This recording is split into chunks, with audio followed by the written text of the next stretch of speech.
Good morning, everybody. We are live here from the birdhouse, and we are halfway through June already, and it's starting to feel like summer. So, today we're giving you an update about the different birds people are seeing in their yards, how you can attract them as we start to go in the summer months, and we'll talk about some of the different insects that are out there too that are starting to fly around. So, as always, we love to know who's on. You can say hello in the comments. Absolutely, let us know what kind of things you're seeing. And if you've got any questions, you can throw those in the comments too. I've got some photos to share too myself, which I'm really excited about from some things I saw this weekend also. So as always, you guys can always send your photos in too via Facebook or Instagram, or you can email them over. Um, so, as we're getting on now into the summer, it's starting to feel like summer. And for a while, it was really rainy. It was kind of dreary and cold. Now the weather's starting to clear up and it's starting to get warm. So, it's going to be a pretty warm week, at least here. We might hit the 80s on some days. And so, don't be surprised if you start seeing more birds coming to the bird baths. So, absolutely keeping your bird baths full and clean is super important. You might have larger birds like cardinals splashing around, or even things like brown thrasher. Larger birds do like deeper bird baths that kind of look like this with a deeper reservoir. If you have a bird bath like this and you want to attract smaller birds, you can always add things like rocks and stones to the bird bath to make it different levels to kind of give it some different striations of water, and that can help bring in the smaller birds because a lot of the time smaller birds like chickadees and finches, they don't like something that's super super deep. So that's one thing you can do to kind of promote more birds coming to your water source, is have different layers of water, different levels of water, if you will. And we just last week got in another shipment of cement bird baths, including some kind of mini versions of styles we've carried in the past. So there's some big, nice, full size pieces, but then also a lot of smaller size pieces too. So we've got lots of fun, new and different ones in that we've never had before. So we've got quite a few to choose from. So if you're still looking for some way to put out some water, we've got several different options, including things like these. These are another way to provide water to the birds. This hangs. It's kind of hard to see, but there's a little hook at the top here. And the idea is you hang this, you fill it with water. It's a little reservoir here, and then that water trickles down into the dish, so it's constantly filling the dish as the birds use it. And these are really nice too if you don't have a spot for a big bird bath and you just want to put up a small water source. It's almost like a little water cooler that you can just put in your backyard. This is great to hang, or you could set it down on something. You could set it on a patio, you could set it on a table, and the smaller birds really like these. So in this, I get a lot of goldfinches, I get the house finches, chickadees. They all like to splash around in this little reservoir here at the bottom. So we do have these in a couple different sizes. So we've got these hanging water features, and then we have everything that you could want to make your bird bath or water feature a moving water feature. So we've got the solar fountain kits that have the solar panel on the top that are connected to a pump that'll circulate the water, that'll make it more of a fountain or a bubbler. And then we have the water wigglers, which have a little propeller. Those are battery operated or solar to help move that water and keep mosquitoes away. We also have the bird bath brushes. If you're trying to clean the bird bath, we have the bird bath protector that you can add a little bit of it to your bird bath. It's just some enzymes. It's a liquid enzyme that helps break down some of the gunk that gets into the bird baths. So we have all that kind of stuff if you are trying to promote birds coming to a water feature in your backyard. We've got all that for you. Definitely nesting time right now. We're hearing reports of baby birds. I'm seeing so many baby birds in my backyard. Bluebirds are on their second round of babies, it sounds like. It seems like from the activity of bluebirds coming and going from the bird houses that first brood has left. A lot of them are sticking around to help raise the second and third broods, but those bluebirds are coming back to the bluebird houses with bills full of insects, which means one thing: there are babies inside and they are feeding them. So Bluebirds are definitely out. You probably are seeing the adults if you are lucky enough to get bluebirds in your backyard, but don't be surprised if you see some little speckly youngsters out there now also, because they are out into the world. And the birds will eat lots of insects, especially this time of the year when they're feeding their nestlings. They're going for so many insects, especially the soft-bodied insects. That's why mealworms and things like that are so popular as far as a food item that you can provide for the birds, because they don't have that hard shell that can be hard for the smaller birds to digest. They're kind of nice and soft. It has been found through some studies. Doug Tellamy from the University of Delaware, who's written a lot of books about native gardening and kind of getting back to um, doing gardening to promote bugs in order to promote birds. He has found that a single pair, just one pair of breeding chickadees, must find between 6,000 to 9,000 caterpillars to rear one clutch of eggs. So in order for those babies to be out in the world and to leave the nest and to grow large enough, those parents have to scour for anywhere between 6,000 and 9,000 caterpillars. Really crazy. So you can see why they're so active looking around for insects. Those babies are hungry and they need lots of food. So the birds are definitely out right now looking for lots of insects. So I did see some baby chickadees, some young chickadees yesterday. Seen some young tufted titmouse. There's blue jays out there. Juvenile red-winged blackbirds are out. Robins, so lots of baby birds are out there right now. And of course, baby sparrows are definitely out, and they will continue to have broods as we go on. You might also see young cardinals out there, and the young cardinals look a lot like the female cardinals. Here's a picture that's sent in by Cleon of a female cardinal and then the juvenile. And the juveniles have the kind of tan plumage like the female does, but you could see from this picture, you can see some of the differences between the female and the young. So the female will have that bright orange bill. So this is the female on the left. So you can see she's got a reddish colored wing, and she does have that bright orange bill, but the juvenile does not have that. The juvenile will have a dark colored bill. So that's how you can tell that you've got a juvenile. They're not going to have that orange bill yet. So if you're trying to differentiate between a female cardinal and a young cardinal, just look at the bill. If the bill or their beak is black, then it's a juvenile. So another picture here of a adult female with her youngster. There are lots of birds still singing high up in the trees, things like red-eyed vireo. If you are spending any time in a wooded area, you can probably hear red-eyed vireo singing their hearts out. They will be singing all summer long, and they will sing all day long as well. So if you're using the Merlin app and you're by the woods, don't be surprised if you hear red-eyed vireo or warbler like common yellowthroat or yellow warbler, who are also very loud throughout the summer. Some other birds that people are seeing and hearing are things like scarlet tanager. This is a female scarlet tanager, and this is what the male looks like. Every once in a while, we do hear reports of them coming to bird baths as well, bird baths and feeders that have sunflower hearts. And hummingbirds, people have been asking lots of questions about hummingbirds because they're not really seeing a lot. And we don't really have a good answer as to why. As long as you have your feeders out and they are full and they are clean, you're doing everything right. It could be that their populations are down. It could be that it's just it wasn't a good migration year for them. We are really not sure, but if you're not seeing a lot of hummingbirds, you are not alone.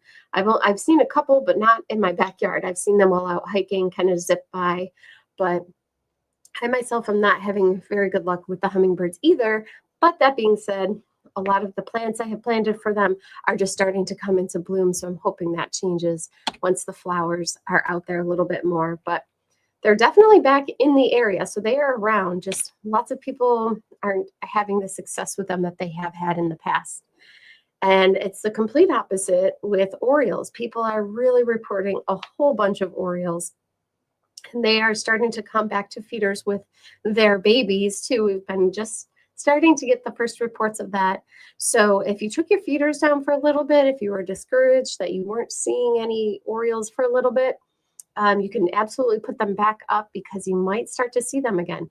They tend to bring their young back to feeders that they visited in the spring, and they'll give their babies a beak full of jelly. If you've got the mealworms or any kind of insect material out there for them too, they will feed on that.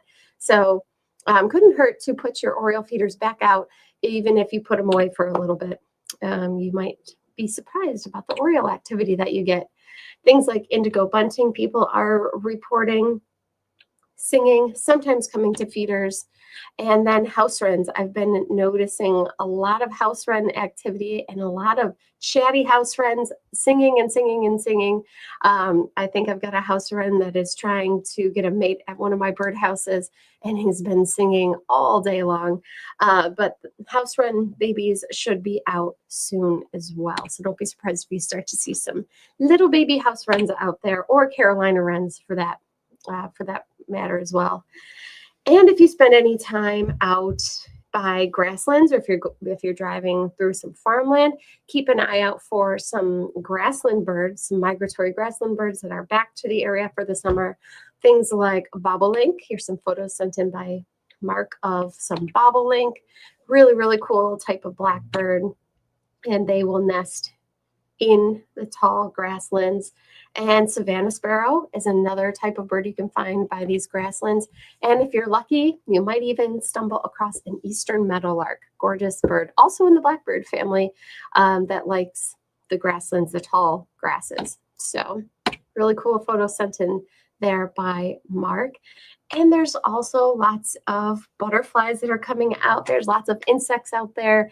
And here's a photo sent in last year around this time by Ed, who found a caterpillar. He wasn't totally sure of what the identification was, but I think he's right when in guessing that it is an eastern tiger swallowtail caterpillar.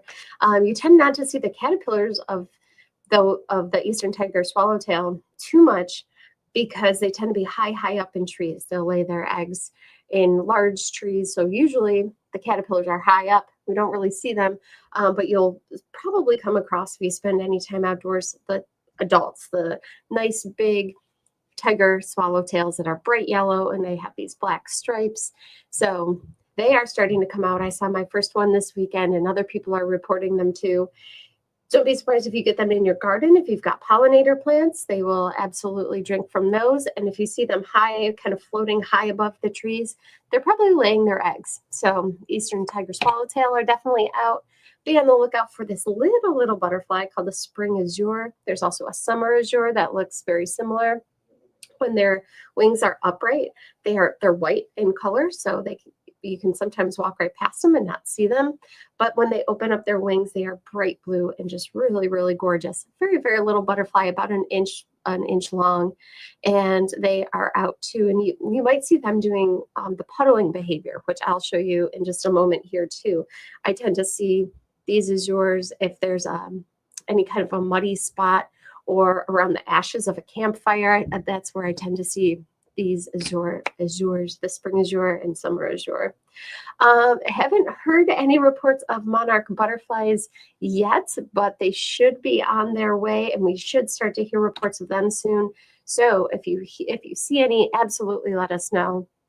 The milkweed is coming out. I've got milkweed that is definitely spread in my garden, which the monarch butterfly like to drink from, and they'll lay their eggs on. Mine might be getting a little out of control, but I'll deal with that.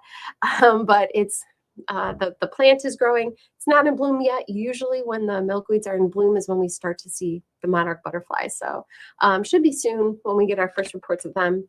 But be on the lookout for some other orange butterflies, things like meadow fritillary, great spangled fritillary, which is a little bit larger, a small orange butterfly called the pearl crescent. I think I saw one of these over the weekend. It was flying real quick, flew right by me, so I didn't get a very good look at it, but I think it was a pearl crescent. And then the red admiral is another migratory butterfly that can have large population booms and busts, and these can be common in gardens too. They fly pretty erratically. They fly really fast, but they're black in color with these really bright red stripes. So really cool butterfly there too.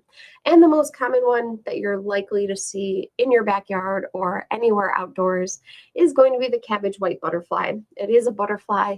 It's not a moth. It is a day-flying butterfly that is really common in gardens and can be a little pesty depending on what kind of plants you're growing in your garden, because it does eat lettuces and cabbages and broccoli and things like that. The caterpillars do. So you might see also, this is puddling behavior.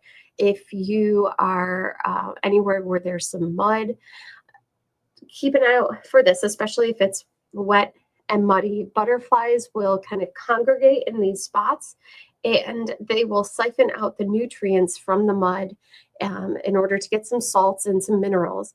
So this is called puddling behavior. And you might see here some cabbage white butterflies doing it. I see the spring is yours doing it quite often. I've seen the tiger swallowtails doing it here and there. So you might come across this at some point this season too. Here's another picture. Here's some swallowtails doing the puddling behavior, and big group of them. You can try to encourage this in your backyard too by putting out what's called a butterfly puddler. And this is a little craft that you could do if you choose to. You can take any kind of dish. This looks like maybe the bottom of an old clay pot.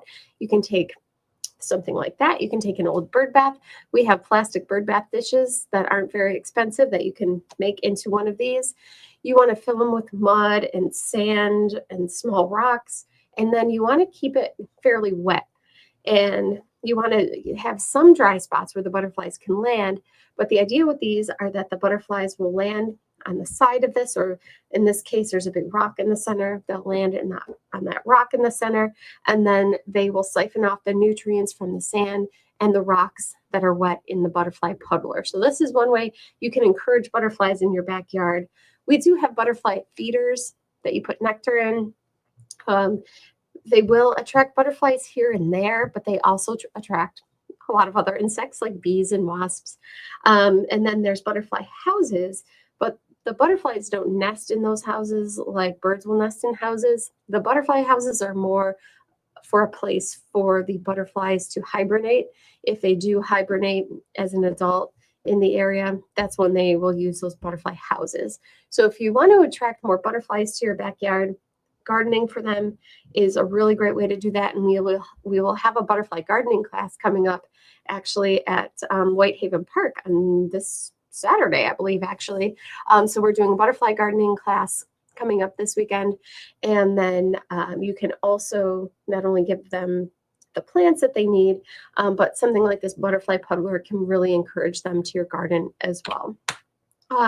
Some sightings I had this weekend, I set up while camping a sheet with a whole bunch of lights in hopes of attracting some interesting insects and moths, and it did not disappoint. I was checking out to see what was on the sheet, and I looked down, and on one of the lights, kind of tucked in, kind of just hiding out there, was a Luna moth, which I had never seen before. So I got to see my first ever Luna moth, and here's a better picture of it here.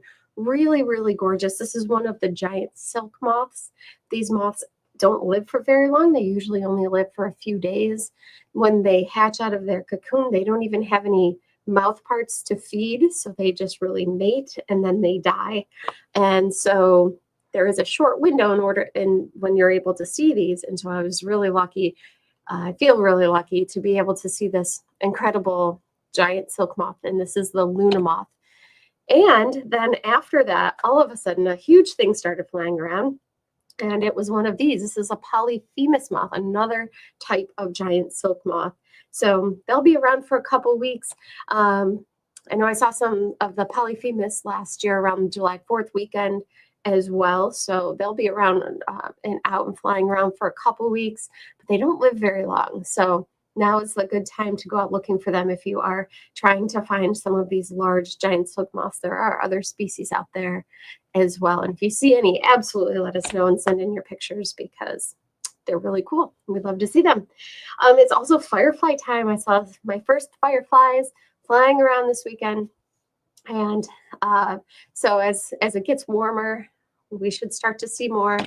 And fireflies are pretty cool. Their larvae you can sometimes see them glowing too. They will glow in the ground. So if you ever see something crawling around at night that's glowing in the grass, it's probably the firefly larva. So not only do the fireflies glow, but so do their larvae and their eggs. Really, really cool insect that is starting to come out there this time of the year also. So really fun time of the year. Not only are there lots of birds out there, the insects are starting to come out in larger numbers as well. So thank you guys for tuning in. It looks like there's a couple of comments here.